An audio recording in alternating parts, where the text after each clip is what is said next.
అందరికీ నమస్కారం అండి. ఇది నా శివరాత్రి వ్లాగ్. ఈ వీడియోలో నేను శివరాత్రిని ఎలా చేసుకున్నానో మీతో షేర్ చేసుకోబోతున్నాను. మార్నింగ్ నార్మల్గానే నిత్య పూజ చేసుకొని స్వామికి వాటర్తో అభిషేకం చేసుకున్నాను. అలాగే పాయసం పంచామృతం కూడా స్వామివారికి ప్రసాదంగా నివేదించాను.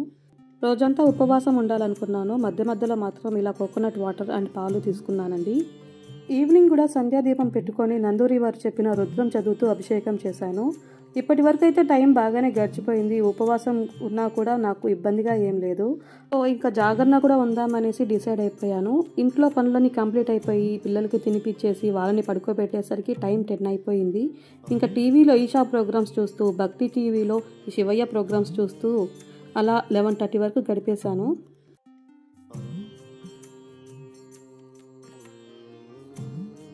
अद्भुत विग्रह अमराधीश्वर अगणित गुणगण अमृत शिव आनंदामृत आश्रित रक्षक आत्मानंद महेश. ఇంకా లింకోద్భవ సమయం 12 నుంచి 12:45 కదండి.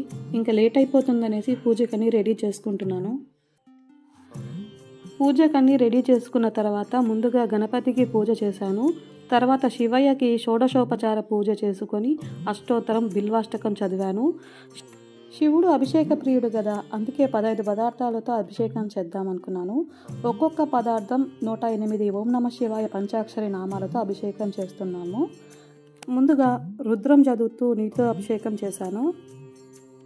ఆ పరమశివుడు నీటితో అభిషేకం చేస్తే సంతోషంతో పొంగిపోతాడంట.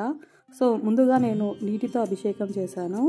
ఇక్కడ నేను అభిషేకం చేస్తున్న సమయంలో 108 పంచాక్షరి నామాలు చదువుతూ అభిషేకం చేస్తున్నాను.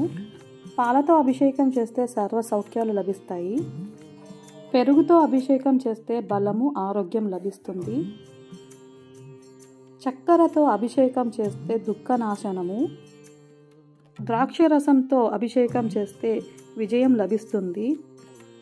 ఓం నమః శివాయ, ఓం నమః శివాయ. బత్తాయి అలాగే అరటిపండుతో అభిషేకం చేస్తే మంగళప్రదం. చెరుకు రసంతో అభిషేకం చేస్తే ధనవృద్ధి. కొబ్బరి నీళ్ళతో అభిషేకం చేస్తే సకల సంపదలు లభిస్తాయి. తేనెతో అభిషేకం చేస్తే తేజోవృద్ధి. నెయ్యితో అభిషేకం చేస్తే ఐశ్వర్యాభివృద్ధి.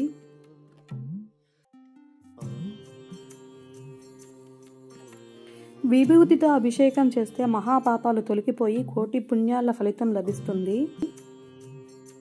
గంధం కలిపిన నీళ్ళతో అభిషేకం చేస్తే సుపుత్ర ప్రాప్తి కలుగుతుంది. పసుపు నీటితో, కుంకుమ నీటితో స్వామివారిని అభిషేకిస్తే మంగళప్రదం. ఇలా స్వామివారిని అభిషేకించుకున్నాక మంగళహారతి ఇచ్చి స్వామివారిని శుభ్రపరిచి పూజ గదిలో యథాస్థానంలో పెట్టేశాను. ఇంకా పూజ అయ్యేసరికి 2:30 అయింది. ఇంకా అలా సోఫాలో కూర్చునేసరికి ఎందుకో తెలియదు కళ్ళు తిరగడం మొదలుపెట్టింది. ఎంత ఓపిక తెచ్చుకోవాలనుకున్నా నా వల్ల కావటం లేదు. అప్పటికే ఇంకా టైం 3 అయ్యేసరికి ఇంకా నీదే భారం స్వామి అనేసి శివయ్యని మొక్కుకొని వెళ్ళి పడుకున్నాను. అభిషేకం బాగా చేసుకున్నాననే తృప్తి ఉన్నా జాగరణ కంప్లీట్గా చేయలేకపోయాననే బాధ కూడా చాలా ఉంది. నేను ఆరోగ్యంగా ఉంటేనే కదా పిల్లలని కూడా చూసుకోవాలి అనేసి సర్ది చెప్పుకున్నాను. ఇంకా నెక్స్ట్ డే తెల్లారేసరికి స్వామివారికి నిత్య పూజ చేసేసి దద్దోజనం, పులిహోర, వడలతో నైవేద్యం సమర్పించి నేను ఉపవాస దీక్ష విరమించానండి. అదండి ఇవాల్టి నా వీడియో. మీకు నచ్చిందని అనుకుంటున్నాను. మీకు నచ్చినట్లయితే like, share and subscribe to my channel.